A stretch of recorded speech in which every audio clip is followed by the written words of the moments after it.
This is News at 8.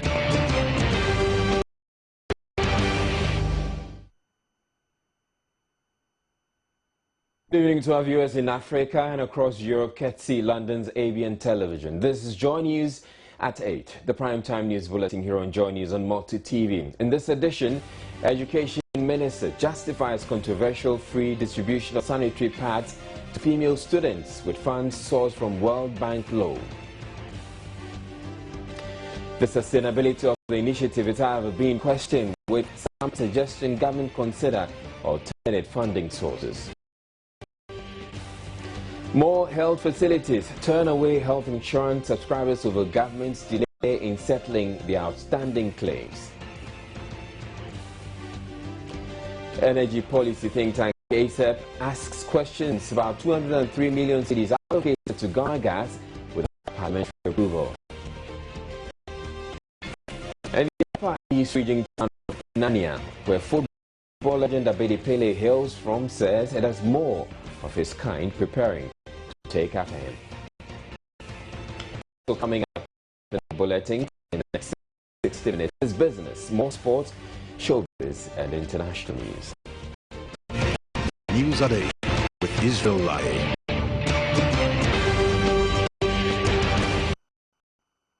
First, the Minister of Education is justifying the allocation of funds from a World Bank to distribute sanitary pads to female students in deprived areas. Professor Jane Nana Pokwajamang says, contrary to reports making the rounds, only a small fraction will be dedicated to the sanitary pads initiative. The entire $156 million earmarked for the secondary education improvement project, she said, the construction of 23 new senior high schools in selected districts, the provision of scholarships to 10,400 students from and the improvement of 50 existing schools through expansion and rehabilitation. With access to primary education becoming almost universal in Ghana, new priorities are emerging at the level where the demand for secondary education is fast increasing. The supply of senior high schools has, however, not kept pace. Ghana's middle income status will require more senior high school graduates with the relevant skills and abilities to either further their education or join the workforce. Research indicates a lot of the youth typically would either not have physical access to a senior high school or do not qualify to gain admission. In addition, the quality of senior high school programs shows large disparities between the best performing schools and the rest of the sector. At a news conference in Accra, Minister for Education Professor Jane Nana Pokwajamang believes the secondary education to address the challenges. And this is a project trying to move along. Are the interventions yielding? So what are they? What should we be doing? And this is why very important. It has to be ongoing. This will advise the ministry in ways that are very based on which you can propose interventions. She stated the sanitary pads are aimed at improving sanitation among adolescent school girls. Girls, she said, to skip class during that time of the month. It's a very, very serious issue. All of us to handle it with the sensitivity. If that is the reason why she's not coming to school, because she doesn't have what to do, what to use, and she doesn't want to be sold and her friends laugh at her, we don't think that's enough reason why she should stay at home. It's not an illness. It's not anything to be ashamed of. There are ways to help you take care of yourself when this happens. It's a very normal thing for women. Okay, so we really implore everybody that we don't downgrade it or think that it's a waste. Is not a waste, especially when you say, and there are case studies in other countries. Okay, Uganda is a case in point. Touching on the Minister for Education, Okujetu Ablako says even though government has limited book and research, it's not in arrears. The PUTAC strike action has come about, and I think that it is important that we clarify some issues, because we have been listening to the discussion and monitoring media commentary, and the impression has been created that government is in arrears or government has refused to pay for book and research. The book and research allowance, and this point is very important, is paid once a year. The impression out there is that government is in arrears, refused to pay. That is not the case. As we speak, the government of Ghana does not owe the lecturers of Ghana in terms of salaries and other working conditions. Members of POTEC have abandoned the classroom over government's decision to do away with the book and research allowance for the newly established National Research Fund. The ranking member on Parliament's Finance Committee, Dr. Anthony Akutose, has questioned the sustainability of the sanitary pad distribution initiative government is contemplating as part of the secondary improvement project. $1 of the $156 million World Bank loan will be used to purchase the sanitary towels to be distributed free of charge to female students. Though he lauds the initiative, he believes government should consider alternate sources of funding to 5 years. He also adopted approving the loan and urged government to return it to the House for further deliberation. Sanitary pads is not an issue. I think we should get it right. We are not complaining about sanitary pads. It's a health issue. The main issue was whether or not we are getting value for money on the amount going to research, monitoring, and evaluation. You see, you are going to borrow money and you spend 10% to do administrative things. Changing the face of 75 schools costs 9 million. The research and monitoring is by 9. We think that they should spread it among the existing schools to rehabilitate. You get more value for money.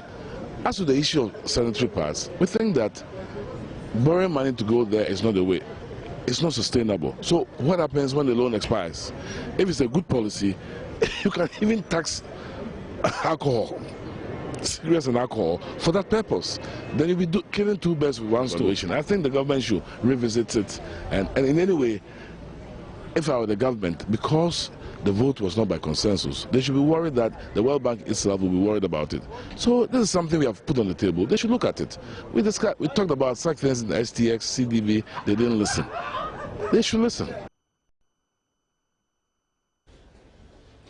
NHI subscribers in the Ashanti region were turned away at the Agogo Presbyterian Hospital because government has not paid outstanding claims for healthcare provided health insurance subscribers. The stranded patients who could not afford to pay out of their pockets therefore had to return home unattended to. Mahmoud Mohamed Nuruddin has the rest of the story. The policy of the National Health Insurance Scheme is this. There should be no out-of-pocket payment at the point of service, either for medicines or for service. We strive to do that. So despite the fact that we have reviewed the list, the prices have gone up, it is not gone up at the expense of the subscriber or the card bearer. It is the National Health Insurance Scheme that is still going to pay 100% of cost for services as well as for medicines. I've taken into consideration the exchange rate and then the fact. We do apologize, there was a mix-up there. In other health stories, outgoing Health Minister Sherry Ayite has launched a 5-year strategic plan to fight neglected tropical diseases, what she terms a master plan as an integrated budget which will ensure that tropical diseases are eradicated from the country by 2019. According to records from the Ghana Health Service, regions of Ghana have reported cases of neglected tropical diseases, elephantiasis, onchocerciasis, hydrocele, and several others. The neglected tropical diseases are a group of 17 parasitic and bacterial infections that affect over 1.4 billion people worldwide, WHO reports indicate. These diseases are most prevalent in Africa, and Ghana is no exception. Health Minister Sherry Ayite, after launching the 5-year strategic plan, mentioned the plan will, after 5 years, ensure that Ghana is not mentioned amongst countries with such diseases. We want to assign community nurses and midwives to these community health centers, which we call the CHIP centers. And then we also want want to introduce what we call record keeping. Our community nurses will visit households. This is part of primary health care. At the same time, it will also help us with eradication process. A community nurse visits as we are going to introduce the new record. The nurse will be able to identify household is wrong with everybody. So there's no longer the fact that you have to cover yourself with a cloth because of stigmatization. We at the Ministry of Health, we are chasing you to your house to make sure that we eradicate every disease within. Ambassador for the project, Joyce Ayi, is calling on all to participate in the fight against diseases. If we can create conditions where people will not have to have direct contact with these water bodies, and maybe for the children, if they can have water, potable water, that they'll be able to use, then we will. It's a ministry that should be allowed to integrate what it's doing with all other ministries. Our greatest asset is us. If we deal with diseases, diseases that actually stigmatize us, and actually make it impossible for us to function as decent human beings, then we have a problem. The master plan spells out the vision, mission, and direction of the NTD program of the Ghana Health Service based on the 5 pillars of the Ghana health sector. We're going back to our earlier story on NHI subscribers in the Ashanti region being turned away at Agogo Presbyterian Hospital because they have not paid outstanding claims for healthcare provided health insurance subscribers. To pay out of their pockets, their home to.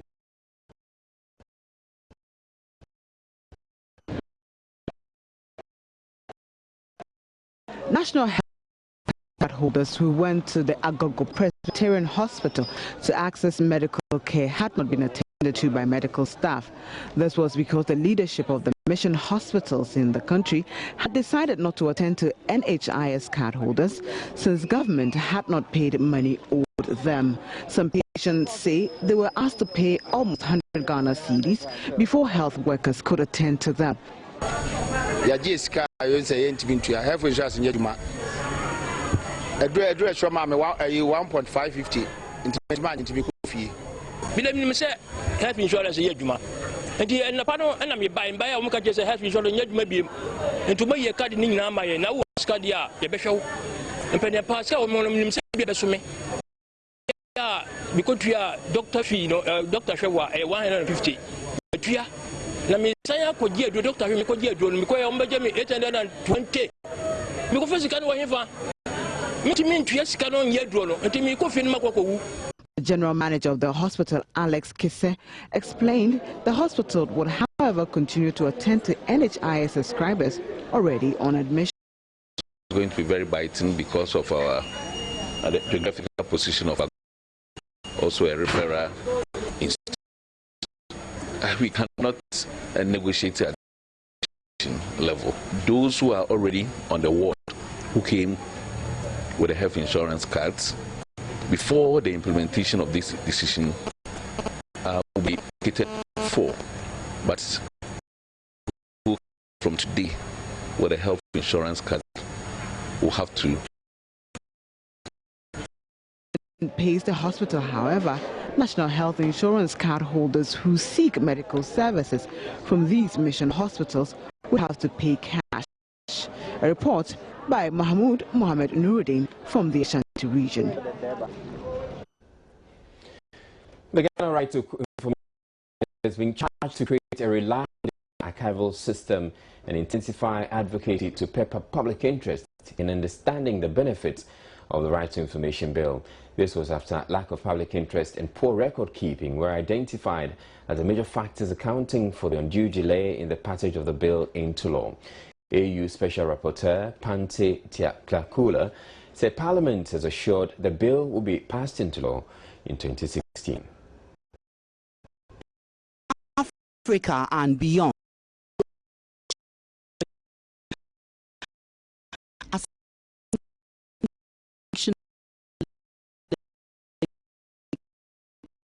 Participation, build popular confidence and promote democratic empowerment. In 2003, the government of Ghana prepared the first drafts of the Right to Information Bill to give effect to the constitutionally guaranteed fundamental right to information. Some degree of consultation with civil society. The bill was finally laid before the fifth failure of that parliament to pass it, despite all the government, it had to be taken through the process. While the coalition on the right,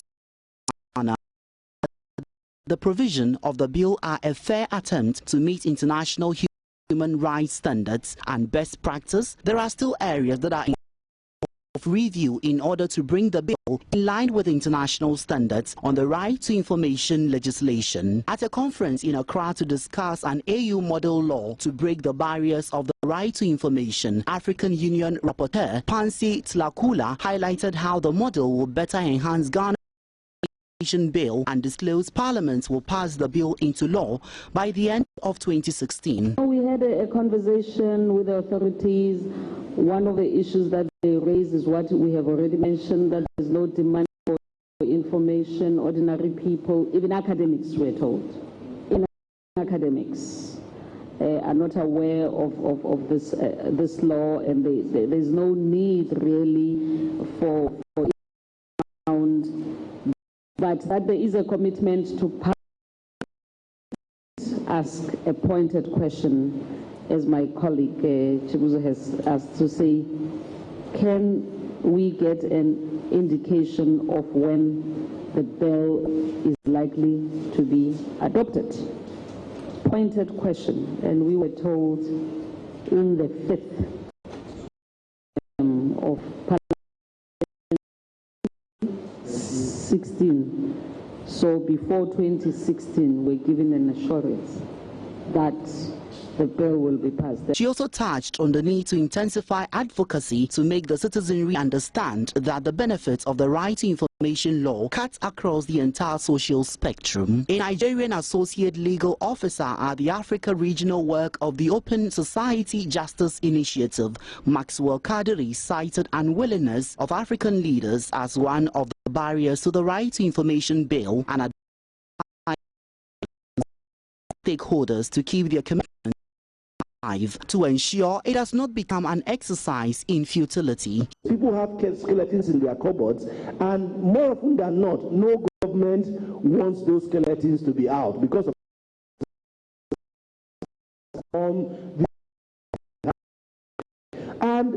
but what you find is realizing that there are legitimate exemptions, of which national security is one, but national security in a very defined sense, and not national security as personal security. I was gladdened when we were told by the minister yesterday that one of the things that was on the demand for was pass the ATI bill. You need more of such occupiers. Maybe not to occupy, but if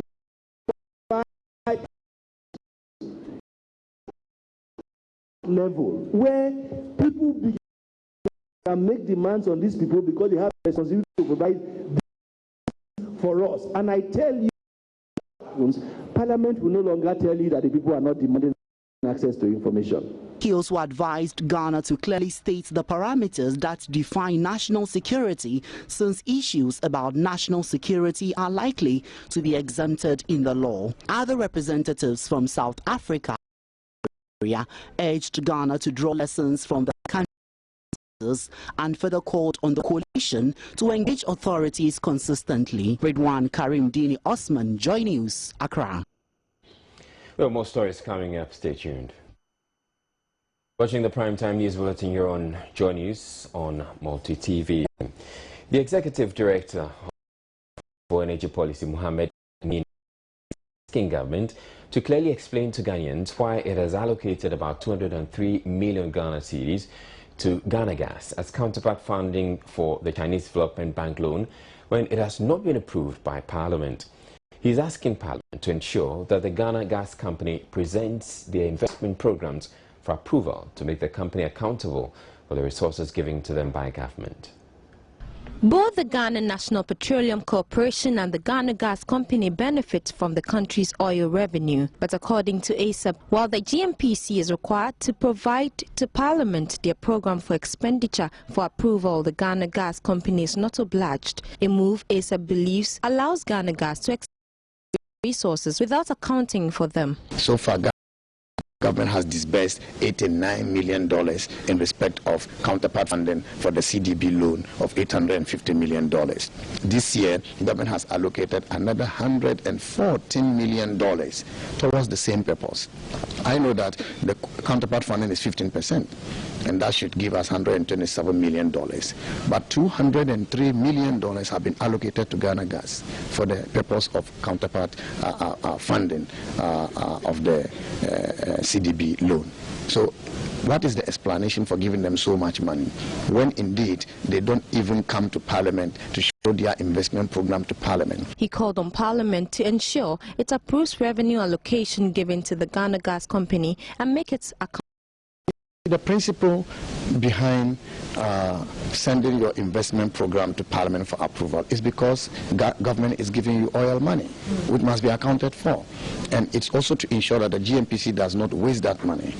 Okay? And that same principle must apply to Ghana Gas Company. If we are allocating oil money to them, we must be able to hold them to account.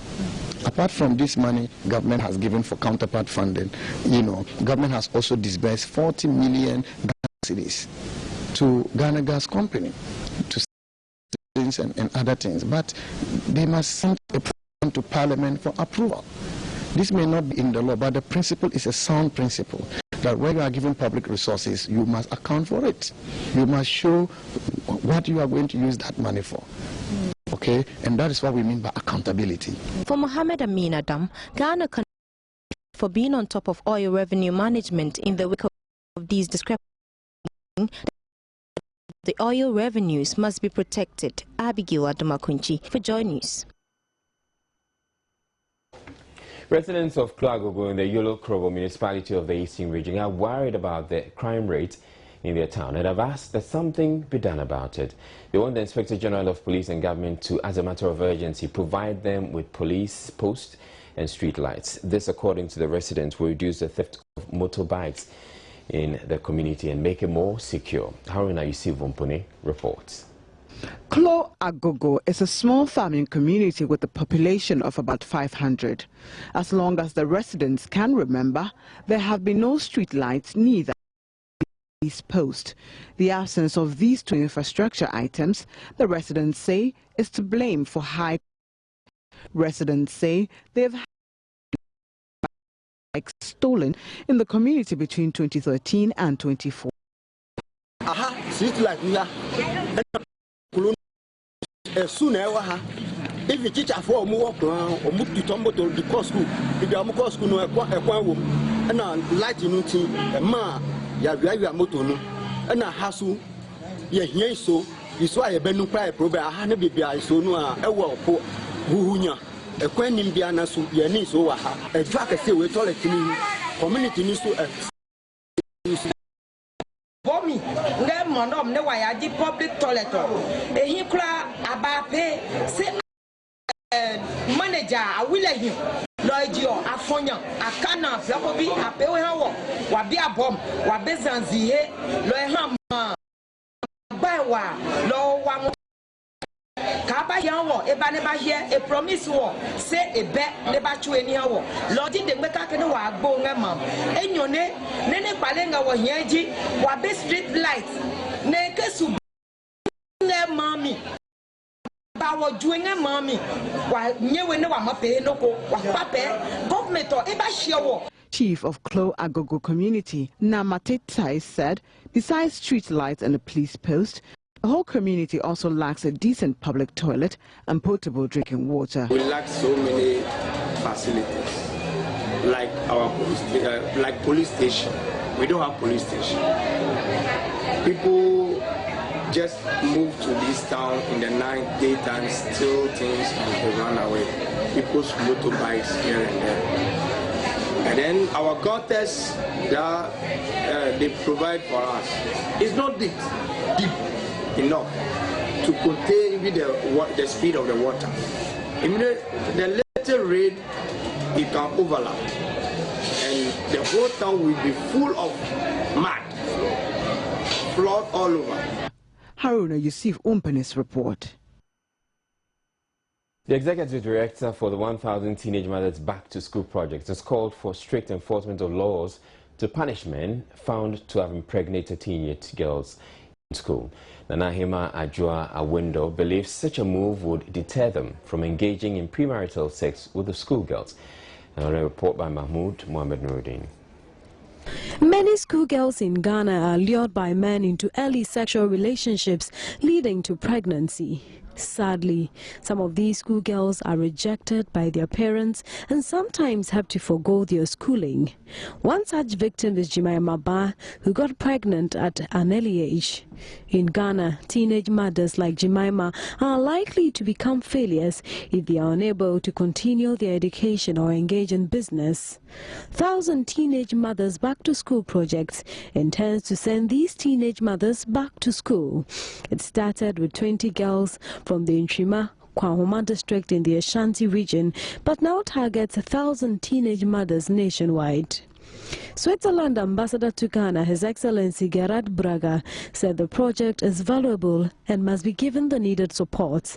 We know that anything in terms of investment into education is the most valuable single factor for success on the individual level, but also on the level of the family and the community, and ultimately also for the countries. Nanahima Ajua Awendo is also advocating for projects that will reduce teenage pregnancy in Ghana. I don't want to see these vulnerable girls as a mistake, because we think that if we don't take care, we might consider them as a mistake and we might make a big mistake ourselves. A report by Mahmoud Mohamed Nuruddin.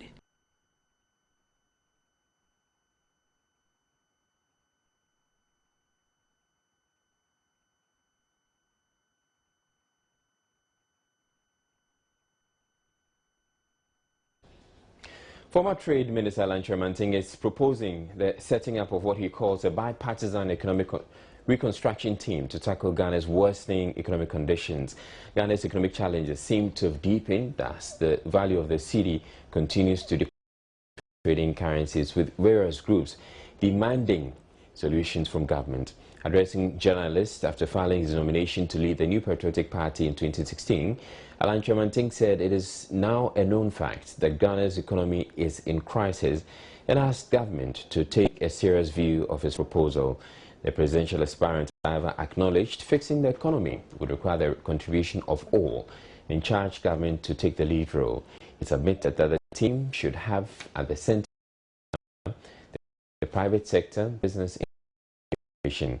Alan Kyerematen also proposed that the anchored to address 4 critical issues: the decline in the value of the cedi, significantly reduce government borrowing, reduce inflation on a long-term basis, and introduce policy measures that would lead to a decline of interest rates.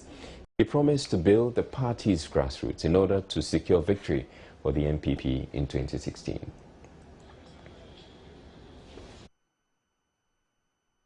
We'll bring you business news next.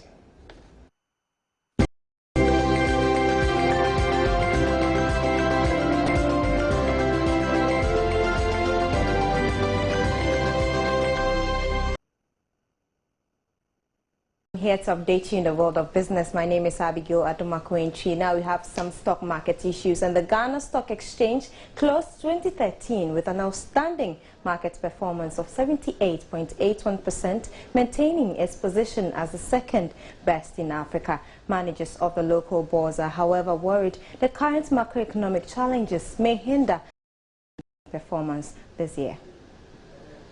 The volume of shares traded on the Ghana Stock Exchange last year stood at 313 million shares, valued at 456.14 million cedis, representing a 43% increase in the volumes traded in 2012.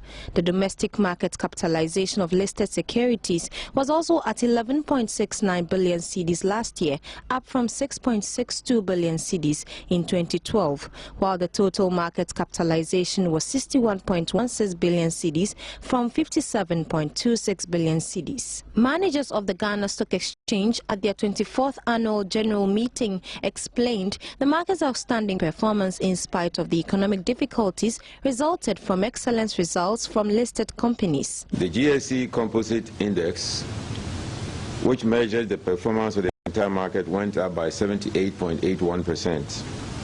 Obviously one of the best in Africa. In US dollar terms, it was up by 55%, second only to Malawi in Africa. The exceptional 2013 performance was buoyed largely by increased investor awareness and good operating results of many of the listed companies. The buoyant market performance also impacted positively on the exchange's bottom line. The group made up of your exchange and its wholly owned subsidiary, the GSE Securities Depository, recorded a surplus after tax of 1.23 million compared to 0.42 million in 2012. Though optimistic about its performance in 2014, the Ghana Stock Exchange officials say the current macroeconomic challenges do not give them a lot of confidence. Investors invest on the capital market for either capital gains or dividends. In terms of non-resident investors, the exchange rate regime has not been favorable to them at all, because on the back of the depreciation of the cedi against the US dollar and other major currencies, the net returns to them has been negative so far. In respect of local investors, yes, they can, but there are also alternatives which are doing at the moment much better than the capital market. But then the advice for investors is that the capital market is for the long term, and so if you have the long-term horizon, then you need not to take just the short-term difficulties or the medium-term difficulties into consideration for you not to invest in the capital market. If you're looking at the capital market, then you must also look long. And for that reason, I want to advise investors to stay focused. The managers, meanwhile, intend to focus on the new Ghana Alternative Market, GAX, to help assuage the impact of the economic difficulties on the bourse. The GAX is expected to have 3 companies listed by close of this year. Abigail Adumakwenchi for Joy News. Well, let's hope for the best for the Ghana stock market. Away from that, Accra Brewery Limited, the second largest brewer in Ghana, says it will not retrench workers as done by some firms in the mining sector, but rather adopt expansionist measures as a way to continue operations. Will join news during a courtesy call on the Gbese Manche. The newly appointed managing director of the company, Anthony Graydon, cited sharp depreciation of the currency as a major challenge to their operations. He, however, stressed there are a lot of opportunities on the Ghanaian market. Biggest challenge we experience right now is depreciation of the currency. And if you understand our business, we try to procure as many of the materials from local sources, but there are stuff that we've got to bring in the country, and as you might know, those are dollar based, and with the currency depreciating the way it is, obviously that makes our life a little more difficult. I've been in Ghana in 2006, 2007, come back now again as the managing director, and I still see the same passion, the same excitement that the Ghanaians sort of exhibit, and I think to work with that is very easy for us as a business. The ABL boss was leading a delegation of the company to pay homage to the Gbese chief as custodian of the land from where the company operates. The brewery donated 20,000 cedis and assorted products towards the Homoho festival. The lack of a regulatory body to oversee the construction industry in Ghana has been blamed for some of the poor construction works carried out in the country. According to Chairman for the Chartered Institute of Building, the recklessness and total disregard for compliance to regulations is threatening the industry, hence the need for a central body to coordinate activities. He was speaking at a stakeholder meeting in Accra on the adoption of the Construction Industry Development Authority. The lack of coordination in the construction industry of Ghana, according to stakeholders, is largely responsible for the shabby works which has often resulted in the deterioration of structures and collapse of buildings in recent times. The Chartered Institute of Building, as part of measures to improve the situation, is creating a regulatory body, Construction Industry Development Authority, which will control activities. Chairperson of the Chartered Institute of Building Ghana, Roxanne Dugbega, stated that the formation of the body will enhance cohesion between key players. No, it's been very chaotic in this country. You will realize that the industry is not coordinated. There are several fragmentations. You know, the built environment professionals are all operating in their own worlds. You know, there's the need for that coordination.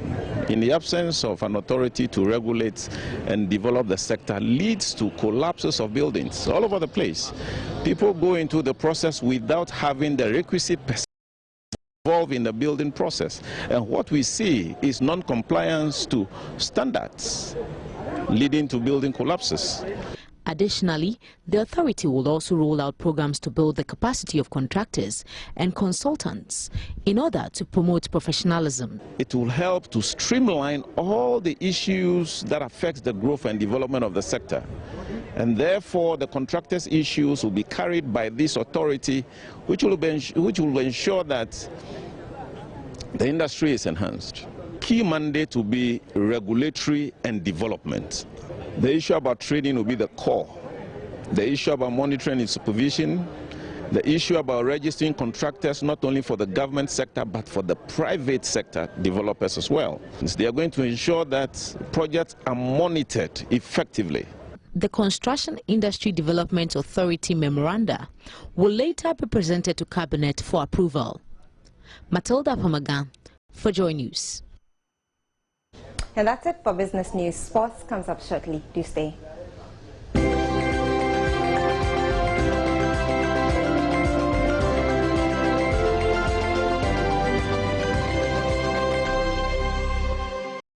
And Black Stars midfielder Michael Asare has issued a long statement about revelations emanating from Ghana's post-World Cup campaign and insists he would not react to allegations leveled against him by head coach Kwesi Appiah.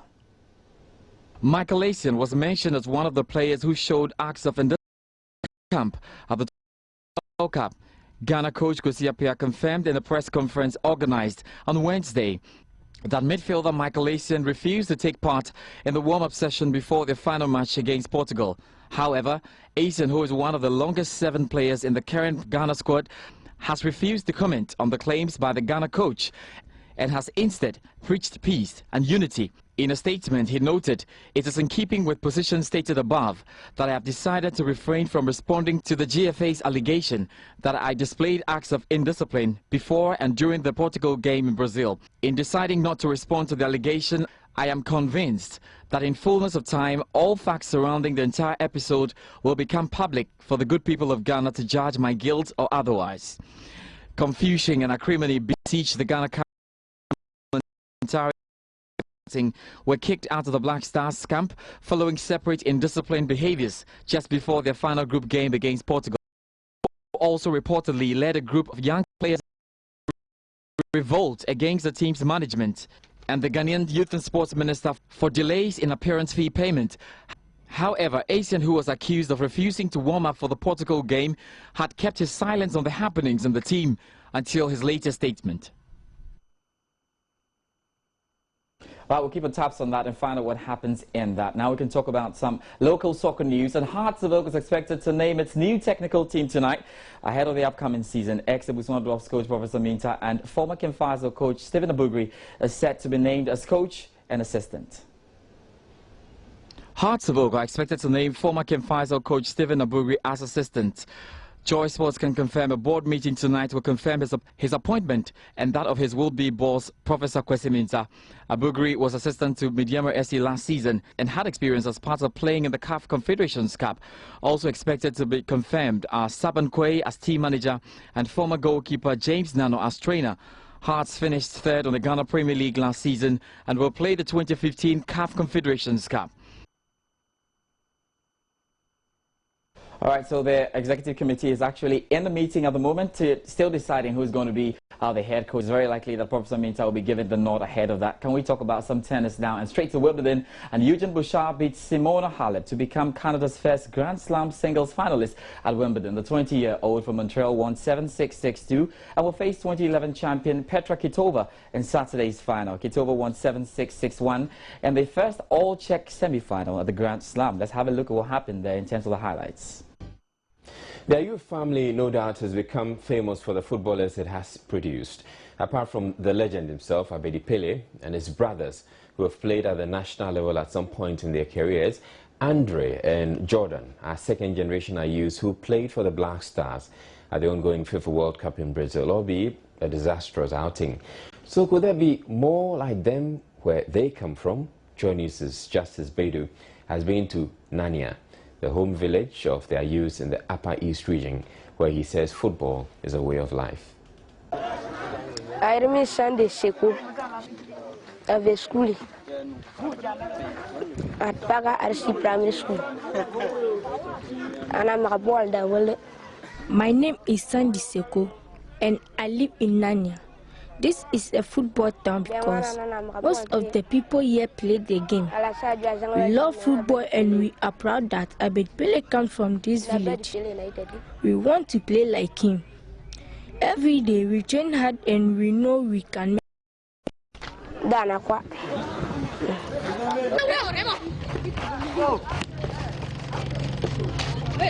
Nania is just 5 minutes away from the Ghanaian border with Burkina Faso. It's a calm town of just about 3,000 people. But the real reason why this town is known on the Ghanaian map is because this is where one of Ghana's biggest soccer legends, Abedi Ayew Pele, hails from. Here, you find even an ICT center named after Andre Dede Ayew, one of his 2 children, currently in the Black Star squad in faraway Brazil.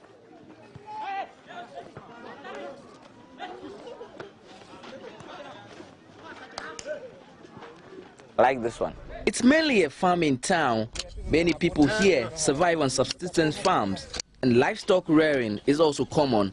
Abedi Pele and his brothers were born here, and until they relocated to Accra, this is where they called home until he turned 6 years. Acheneba Costa, the assemblyman for Nania, is a distant relative of the Ayew family. Life in Nania is very, very simple.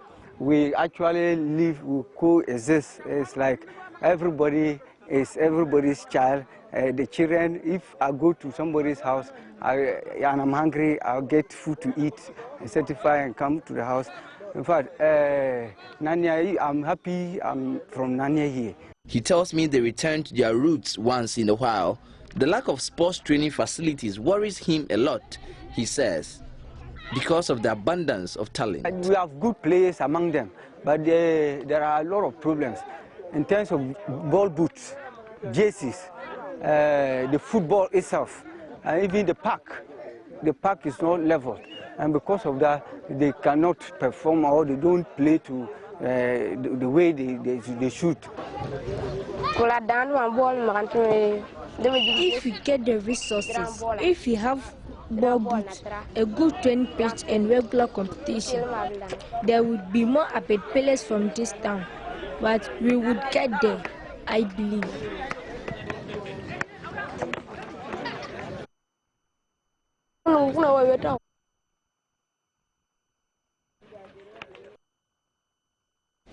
Well, Nania, a town in the Upper East region. I never knew, actually, that's where Nania FC got its name from. Up next, we bring you international news. Number of avenues for Ghanaian musicians to sell themselves to the global audience. Notable among them is social media, but there's a new platform, the All Africa Music Awards, which is being touted as the biggest platform yet for musicians and players in the industry to market themselves.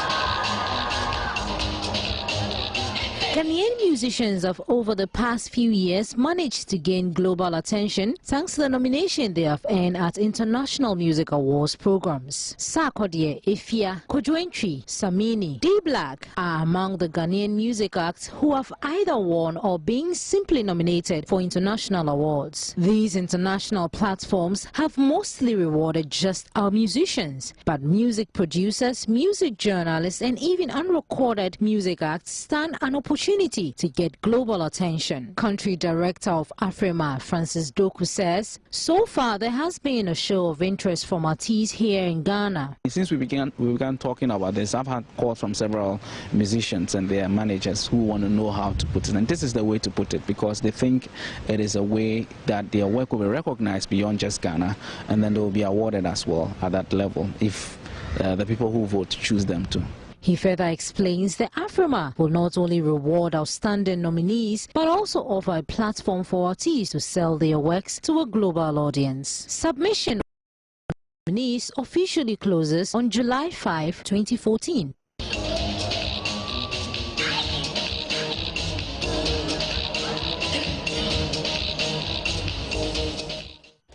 And that's it for Showbiz.